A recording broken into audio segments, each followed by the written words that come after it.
कभी सोचा है ये अर्थक्वेक कैसे आता है? जमीन जो इतनी स्ट्रॉन्ग लगती है, वो अचानक हिलने का रीजन क्या होता है? आओ समझते हैं इसके पीछे का पूरा साइंस। सबसे पहले समझो, धरती एक सिंगल सॉलिड पीस नहीं है। धरती अलग अलग बड़े टुकड़ों से बनी है, जिन्हें कहते हैं टेक्टोनिक प्लेट्स। जमीन के नीचे धीरे धीरे मूव करती रहती है। मूवमेंट बहुत स्लो होता है पर लगातार होता है। जब दो प्लेट्स आपस में टकराती है, या एक प्लेट दूसरी के नीचे जाती है, या साइड से स्लाइड करती है, तो उनके बीच स्ट्रेस जमा होने लगता है। स्ट्रेस तुरंत रिलीज नहीं होता, जमीन उसे रोक के रखती है, पर एक लिमिट तक ही। जब स्ट्रेस उस लिमिट से ज्यादा हो जाता है, तो प्लेट्स अचानक स्लिप करती हैं। इसी सडन एनर्जी रिलीज को कहते हैं अर्थक्वेक। जहाँ से ये एनर्जी निकलती है उसे कहते हैं फोकस। ये जमीन के अंदर होता है।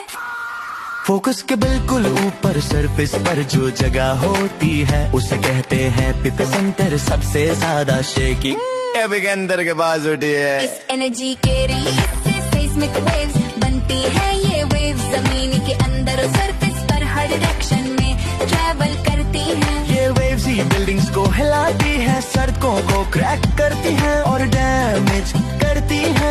अर्थक्वेक की पावर मैग्नीट्यूड से मेजर होती है। जितनी ज्यादा एनर्जी उतना बड़ा अर्थक्वेक। डैमेज डिपेंड करता है एपिक सेंटर से डिस्टेंस। जमीन की टाइप और बिल्डिंग्स कितनी स्ट्रॉन्ग है इस पर, इसलिए हर अर्थ की डिस्ट्रक्टिव नहीं होता।